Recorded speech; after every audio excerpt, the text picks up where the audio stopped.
Hello friends, this is Vijay Raj Pushp and welcome to learner eyes by VRP. तो आइए हम लोग आज बेसिक मैथ देखते हैं और आज हम लोग कुछ बात करेंगे कुछ ऐसे क्वेश्चन के बारे में जो कि आपके रियल लाइफ से जुड़ी होती है। सबसे पहले आपको मैं बता दूं कि मान लीजिए कि कोई भी अगर फिगर है और यह अपने आप में जो होता है वह कुल होता है। अगर हम इसे किसी भी हिस्से में बांटते हैं, मान लीजिए कि हमने इसको 4 भागों में बांटा, तो टोटल जो होगा कितने पार्ट्स होगा इसका 4। और इसका जो आप रंग देते हैं वह आपका उसका हिस्सा होता है। यानी 4 में से आपने कितने हिस्सा को रखा, एक हिस्सा को आपने छायांकित किया। तो अगर छायांकित भाग पूछता है तो आप 1/4 बोलते हैं। अगर आपको कहे कि हाफ हमको लिखकर बताइए, तो हाफ का मतलब क्या होता है, आधा। आधा का मतलब क्या होता है, 2 का कितना हिस्सा, 1 हिस्सा, यही ना आधा होगा आपका। अगर आपको बोले 3/4 की अगर बात करें, मान लीजिए आप फिगर है आपके पास और इसका अगर 3/4 की बात करें, 3/4 का मतलब क्या होता है, चौथाई। यानी 4 में से कितना हिस्सा, 3 हिस्सा। तो 3 हिस्सा की अगर बात करता है तो आप इस तरीके से आप लिख सकते हैं। तो इस पर देखिए क्वेश्चन कैसे आते हैं। मान लीजिए कि आपके पास क्वेश्चन एक दिया है और वह क्वेश्चन इस प्रकार से है, ध्यान दीजिएगा। लिखा है कि 18.3/4 में 18.3/4 में कितने चतुर्थांश है, कितने चतुर्थांश है। अब यहां पे गौर कीजिए, चतुर्थांश का मतलब क्या होता है, चतुर्थांश यानी 4 में से हिस्सा पूछ रहा है, चतुर्थांश वही ना होगा। तो इसमें कितने चतुर्थांश हो, यानी कितने इसमें 1/4 भाग होंगे, यही ना आपको पूछा जा रहा है। चतुर्थांश का मतलब 1/4 का कितना है। तो इसको अगर देखिएगा, अगर इसको आप 18.3/4 है, इसको सामान्य भिन्न में लाइएगा तो आप कैसे बनाते हैं, इस दोनों को गुना करते हैं और इस ऊपर वाले को क्या करते हैं, जोड़ते हैं और नीचे वाला जस का तस रखते हैं। 18 × 72 और 3 जोड़ेगा तो कितना आ जाएगा, 75/4। इसको हम ऐसे लिख सकते हैं 75 × 1/4। यानी आप देखिए 18.3/4 में कितने चतुर्थांश है, कितने 1/4 है, तो कितने 1/4 है देख लीजिए इसमें, तो कितना हो जाएगा 75। यानी इसका जो आंसर हो जाएगा वह कितना हो जाएगा 75। चूंकि पूछा है कि 18.3/4 में कितने चतुर्थांश यानी कितना 1/4 गुना है, नहीं यही ना पूछा है। तो 1/4 का कितना गुना है देख लीजिए आप, 75 गुना है या नहीं है। तो आपका आंसर जो हो जाएगा यही हो जाएगा। सबसे पहले इस क्वेश्चन को आप स्क्रीनशॉट ले लीजिए, फिर हम बात करते हैं आगे। तो चतुर्थांशों की संख्या हो जाएगा कितना, 75। देखिए एक स्कूल में, क्वेश्चन लिखेगा नेक्स्ट, एक स्कूल में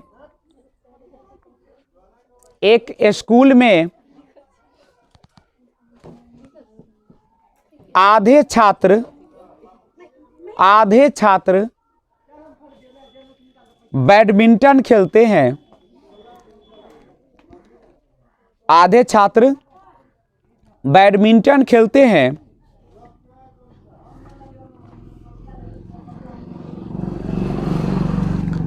1/4 छात्र 1/4 छात्र वॉलीबॉल खेलते हैं, वॉलीबॉल खेलते हैं।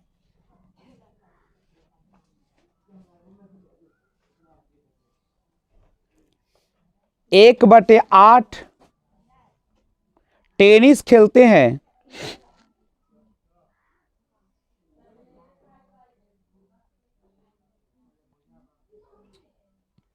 1/16 छात्र शतरंज खेलते हैं। 1/16 छात्र शतरंज खेलते हैं।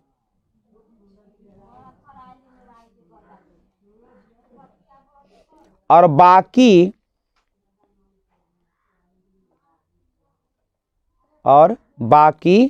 तैराकी के लिए जाते हैं, तैराकी के लिए जाते हैं।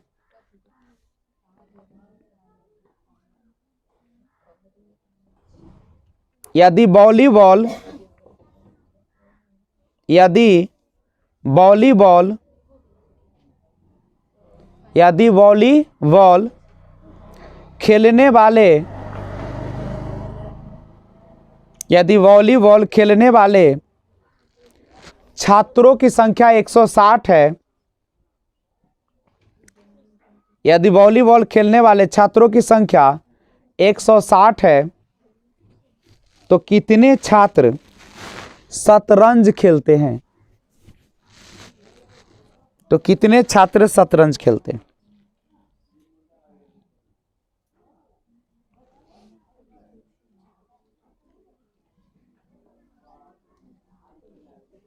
तो देखते हैं।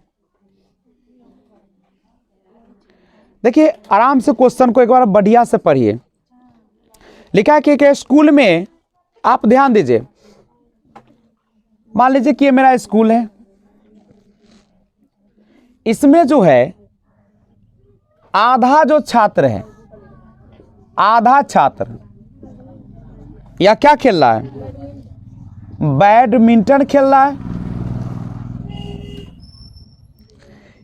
उसके बाद 1/4 छात्र जो है वह क्या खेल रहा है? 1/4 जो भाग है, नहीं, 1/4 भाग वॉलीबॉल खेल रहा है और 1/8 भाग जो है टेनिस खेल रहा है और 1/16 जो है शतरंज खेल रहा है।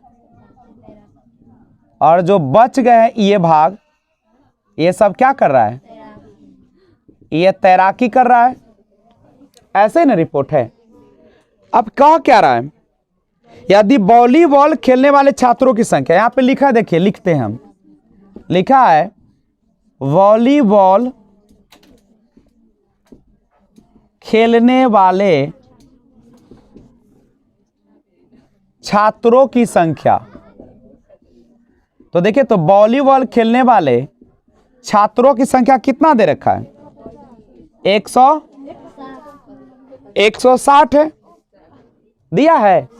अच्छा, गौर कीजिए, वॉलीबॉल खेलने वाले छात्रों की संख्या 160 है टोटल, लेकिन फ्रैक्शन में आपको यहां पे दे रखा है। देखिए, फ्रैक्शन में कितना दे रखा है? 1/4। इसका मतलब यह जो 1/4 है कितना को नेतृत्व कर रहा है? 160, यही ना है। यानी यहां पे 1/4 भाग जो है वह कितना है? बराबर 160। हम लोग नहीं कहते हैं कि एक व्यक्ति 5 आदमी को देख देगा, मतलब 5 आदमी से वह लड़ सकता है, जीत सकता है। इसका मतलब है कि एक आदमी बराबर कितने आदमी? 5। तो यहाँ पे 1/4 भाग यहाँ भी वॉलीबॉल है और 160 जो है वो भी आपका वॉलीबॉल है कि नहीं है?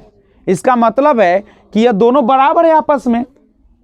तो यहाँ से अगर हम एक भाग निकालेंगे तो 160, यह नीचे तक कहाँ चला जाएगा? ऊपर नहीं जाएगा। आपसे पूछा क्या है सो बताओ। आपसे जो पूछा गया है कितने छात्र शतरंज खेलते हैं, अब तुम ही बताओ शतरंज खेलने वाले कितने हैं? 1/16। एक भाग बराबर 160 गुने 4, तो 1/16 भाग बराबर कितना हो जाएगा? 160 गुने 4। इसी का ना करा 1/16, तो 1/16 16 से काटेगा तो यहाँ 10 बार कट जाएगा। यानी कितने ऐसे छात्र होंगे जो आपके शतरंज खेलते हैं? तो शतरंज खेलने वालों की संख्या कितना हो जाएगा? 40 हो जाएगा। क्या कोई दिक्कत? तो सबसे पहले स्क्रीनशॉट लीजिए। इसे लिखना जरूरी नहीं है, समझदारी के लिए था। नहीं तो स्पष्ट है, 40 छात्र शतरंज खेलते हैं। कितने छात्र? 40 छात्र है जो शतरंज खेलते हैं। सिंपल सा था। 1/4 भाग है 160, तो एक भाग है तो कितना हो जाएगा? नीचे तो उधर जाके गुना हो जाएगा। तो जब एक भाग है 160 गुने 4, तो 1/16 भाग आपको निकालना है। तो क्या कीजिएगा? 1/16 से गुना कीजिएगा।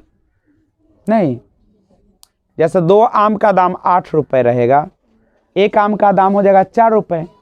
अगर पूछे कि 1/4 भाग आम का बताइए, तो 1/4 से गुना कर दें कि ज़्यादा हो जाएगा।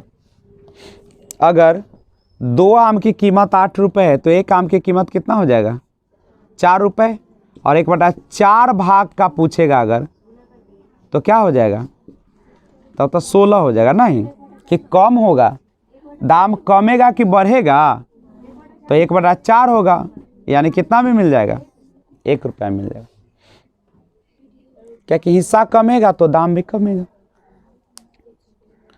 ये सारा क्वेश्चन जो होता है काफ़ी इंपॉर्टेंट क्वेश्चन होते हैं, आप इसको ध्यान से बनाने का प्रयास करेंगे।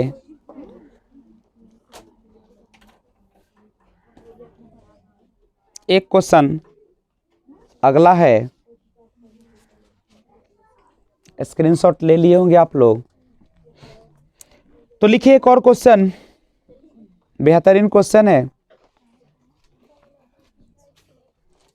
देखिए 50 में एक क्वेश्चन है, लिखा जाए 50 में एक पूर्ण संख्या, 50 में एक पूर्ण संख्या जोड़ी जाती है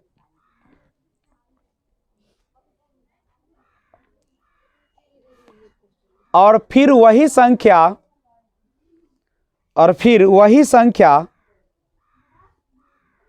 50 में से घटा दी जाती है, 50 में से घटा दी जाती है,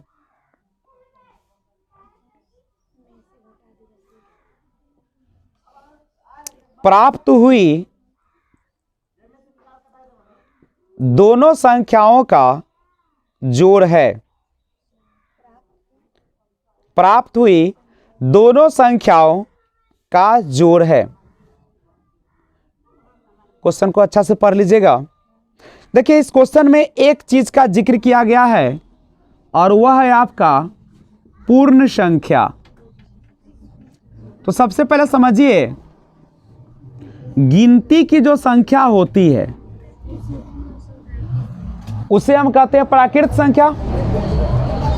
गिनती संख्या यानी 1 2 3 4 अनंत तक जाएगा। और इसी प्राकृत संख्या में या प्राकृत संख्या के परिवार में शून्य को शामिल कर देते हैं तो बन जाती है पूर्ण संख्या। और इसी पूर्ण संख्या के परिवार में अगर हम निगेटिव नंबर को शामिल कर देते हैं तो यह हमारा बन जाता है पूर्णांक। क्या बन जाता है? पूर्णांक। तो हमें क्या कहा कि 50 में एक पूर्ण संख्या जोड़िए, आपको जो मन है से जोड़िए। आपको 50 में कोई पूर्ण संख्या इसमें से जोड़िए, आपको 1 जोड़ने का मन है, हमने 1 जोड़ दिया, कितना हो गया? 51। फिर वही संख्या 50 में से घटाई, जो 1 जोड़े थे उसी को आप क्या कहिए? वही 50, वही संख्या 50 में से घटा दीजिए तो प्राप्त हुई, यही ना दोनों प्राप्त हुआ है, प्राप्त हुई दोनों संख्याओं का जोड़ निकालिए। 9 1 10, 5 4 9 1 10। यानी आप किसी संख्या को जोड़ दीजिए, आप फिर उसी संख्या को घटा दीजिए, तो क्या कोई फर्क पड़ेगा? यानी सिंपल है, वही होगा। अगर आप 50 में शून्य को जोड़ते तब भी 50, 50 में शून्य को घटाते तब भी 50, तो भी हमारा आंसर कितना आता? और याद रखिएगा, जब भी इस प्रकार का क्वेश्चन हो तो सबसे छोटी अंक ले। उससे फायदा क्या होता है कि आपको आसानी से बन जाती है, ज़्यादा कैलकुलेशन करना नहीं पड़ता। तो आप सबसे पहले इसे स्क्रीनशॉट ले लीजिए। नहीं, ये छोटी छोटी क्वेश्चन है जो आपके दिमाग में आसानी से क्या होती है? बसती रहती है। तो लिखा जाए क्वेश्चन, एक दुकानदार ने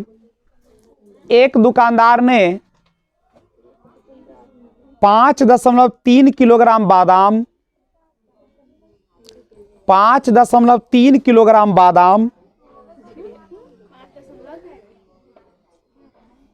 एक दुकानदार ने 5.3 किलोग्राम बादाम, 2100 ग्राम किशमिश, 2100 ग्राम किशमिश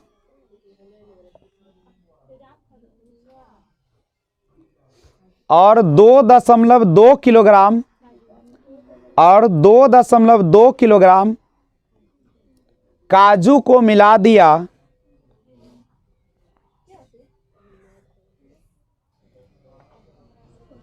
तथा इस मिश्रण के बराबर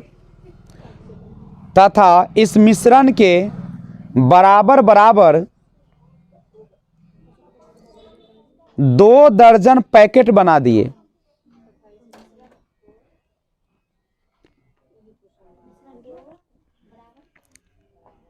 इस मिश्रण के बराबर 2 दर्जन पैकेट बना दिए।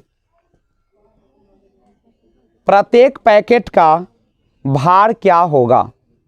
प्रत्येक पैकेट का भार क्या होगा? एक बार बढ़िया से क्वेश्चन पढ़ लीजिए। प्रत्येक पैकेट का भार है, तो ध्यान रखिए, आपने बादाम खरीदा है कितना? 5.3 kg। किशमिश खरीदे हैं 2100 ग्राम और काजू मिलाए हैं 2.2 kg। यही ना आपका है। और कह रहा है कि बराबर 2 दर्जन पैकेट बना दिया। 2 दर्जन, तो 1 दर्जन में होता है 12, तो 2 दर्जन यानी 24, यानी 2 दर्जन पैकेट बना दिया। मतलब कितना पैकेट बनाया? 24। और प्रत्येक पैकेट का भार पूछ रहा है, एक पैकेट में कितना आएगा? तो हम सबसे पहले इसको ग्राम में सबको चेंज कर लें। 5.3 को ग्राम में चेंज करने के लिए 1000 से गुना करना पड़ेगा। ये तो आपका 2100 है। 2.2 को ग्राम में बदलने के लिए 1000 से गुना, तो ये कितना हो जाएगा? 53 पर 3 जीरो, लेकिन दशमलव है, एक अंक के बाद दशमलव, तो 1 जीरो कैंसिल।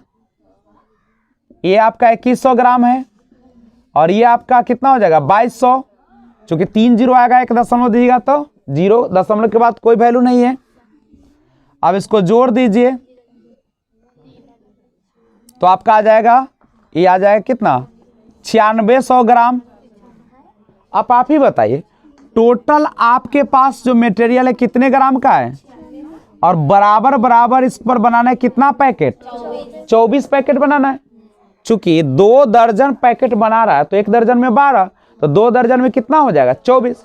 24 पैकेट बनाना है इसका, तो 24 चक 96। ऊपर से शून्य लीजिएगा, नहीं लगेगा शून्य, ऊपर से शून्य लाइएगा, नहीं लगेगा, फिर शून्य, यानी एक पैकेट जो होगा वह कितने ग्राम का होगा? 400 ग्राम का होगा। नहीं, तो इस प्रकार से आप प्रत्येक पैकेट का भार आसानी से निकाल सकते हैं। तब तक स्क्रीनशॉट लीजिए आप लोग। देखिए क्वेश्चन, एक बीकर के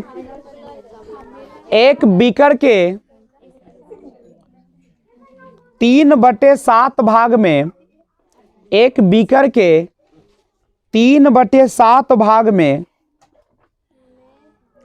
पानी है। 3/7 भाग में पानी है। बीकर को ऊपर तक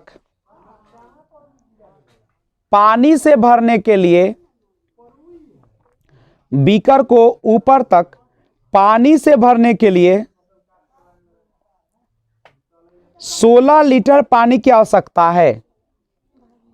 के लिए 16 लीटर पानी की आवश्यकता है।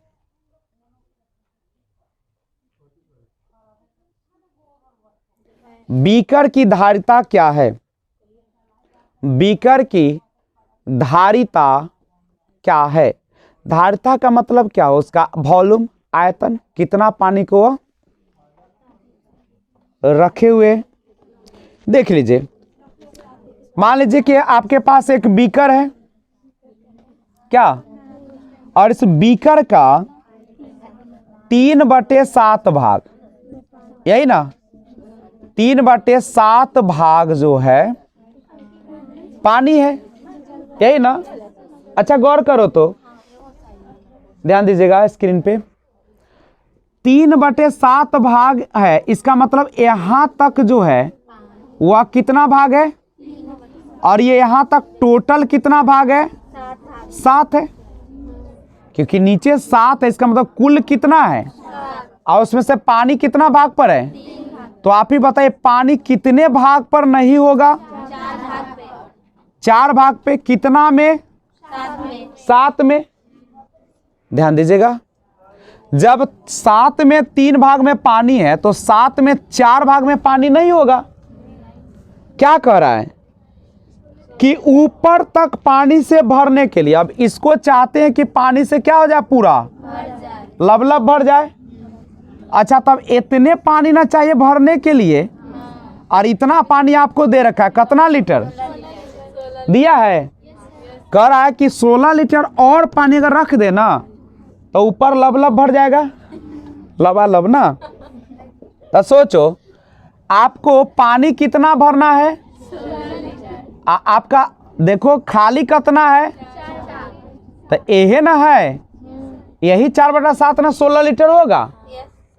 तो एक भाग निकालिएगा तो ये नीचे वाला कहाँ चला जाएगा, और ऊपर वाला, तो 4 चका एक भाग माने कुल भाग, एक भाग माने कितना भाग, अपने आप में कोई संख्या एक कुल होता है ना, तो एक भाग मतलब पूरा।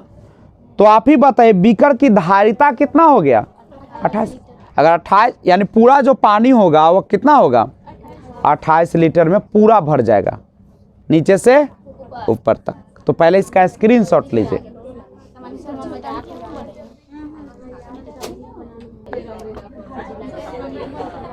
प्रश्न है, क्वेश्चन लिखिए, 14, 20, 0, 3, 80 को अवरोही या घटते क्रम में सजाए। अगला क्वेश्चन है 5, 100, 2, 4, 80 को आरोही या बढ़ते क्रम में सजाए। और आज का लास्ट क्वेश्चन है,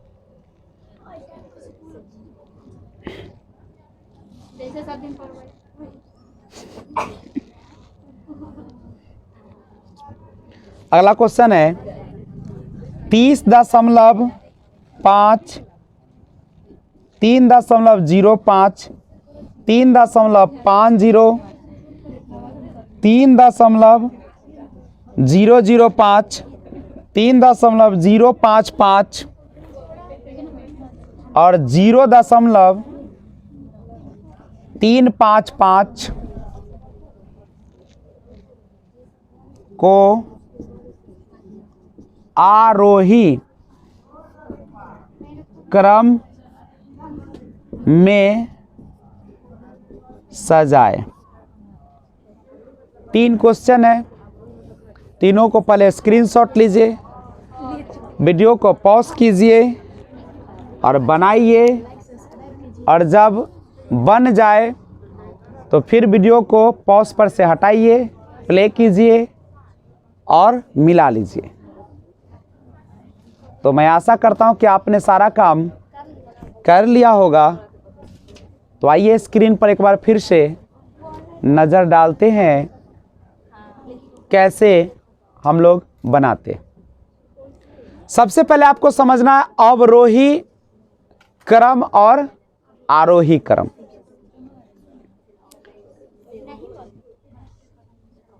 अवरोही का मतलब होता है घटते क्रम, जिसको हम लोग इंग्लिश में डिसेंडिंग ऑर्डर कहते हैं। और इसमें क्या करते हैं, अवरोही क्रम सजाने के लिए पहले हम लोग लिखते हैं सबसे बड़ी संख्या को, सबसे बड़ी संख्या को लिखते हैं। नहीं तो देखा जाए स्क्रीन पे, सबसे बड़ी संख्या कौन है, 80। उसके बाद अब इसमें सबसे बड़ी कौन है, 20। उसके बाद सबसे बड़ी कौन है, 14। उसके बाद कौन है, 3। उसके बाद कौन है, यानी काटते काटते सबसे बड़ी बन गया सबसे छोटी। नहीं तो यही आपका, और याद रखिएगा जब भी आपका अवरोही क्रम होगा तो एग्जाम में इस प्रकार के साइन का, संकेत का प्रयोग किया जाएगा। ठीक है, जो बड़ा रहता है ना उधर बड़ा चोंच खुला रहता है, देखो चोंच खुले हुए, ये बड़ा है। और जहाँ सिकुड़ा हुआ है वो होता है छोटा। आरोही माने होता है बढ़ते, बढ़ते माने पहले सबसे छोटा। तो लीजिए सबसे छोटा कौन है, 2। अब तो ये गया। फिर सबसे छोटा कौन है, 4। अब सबसे छोटा कौन है, 5। अब सबसे छोटा कौन है, 80। और तब सबसे छोटा कौन है, देख रहे, ये छोटा होते होते क्या हो गया, सबसे बड़ा। तो क्योंकि मैं काटते जा रहा था, और बढ़ते क्रम में आप ऐसे साइन का प्रयोग करिएगा, चोंच को उलट दीजिएगा।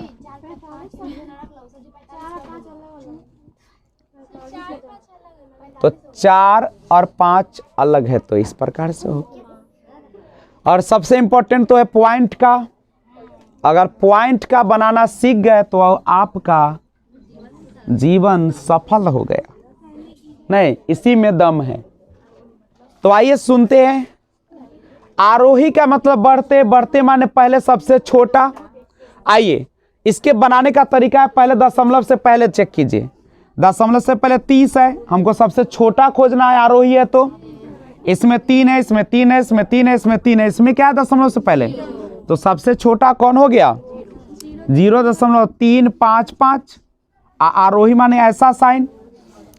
अब सुनो, अब देखो ये 30 तो हो नहीं सकता है, अब तीने वाले में बात करना होगा। अब दशमलव के जस्ट बगल देखो, यहाँ पे है 0, यहाँ पे है 5, यहाँ पे भी 0, यहाँ पर भी 0। तो अब देखो 5 वाला तो होगा नहीं छोटा। अब 0 को आगे बढ़ाओ, तो 0 के बाद इसमें कितना है, 5। इसमें 0 के बाद कितना है, 0। इसके बाद 0 के बाद कितना है, 5। तो कौन लीजिएगा, ये होगा, यही ना छोटा होगा, 005। अब देखो, अब यहाँ 3.05 है, और यहाँ पे देखो 3.50 है, और यहाँ पे 3.055 है। अब बताओ कौन छोटा होगा, 0.5, क्योंकि यहाँ पे दीजिएगा तो एगो 0 आएगा, तो यही छोटा होगा, 3.050। अब ये भी गया, अब बचाइए दोनों, तो यहाँ पे दशमलव का 5 है, यहाँ 0 है, 3.055। तब आ जाएगा 3.555 ना, 3.55, और तब लास्ट में 30.5। तो इस तरीके से आपने आरोही क्रम और अवरोही क्रम को क्रम से लगाना सीख लिया। तो आज की सेवा भी यहीं पे समाप्त करते हैं, और फिर मिलते हैं एक और बेसिक क्लास के साथ।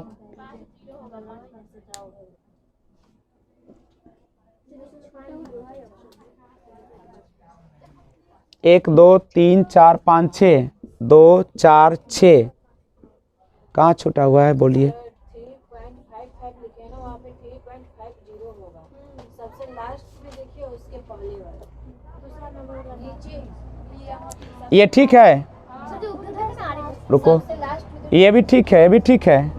यहाँ पे ये 3.50 है।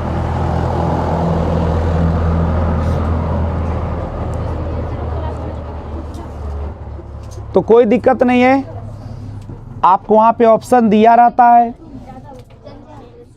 ठीक है। तो फिर लेकर आता हूँ एक और वीडियो।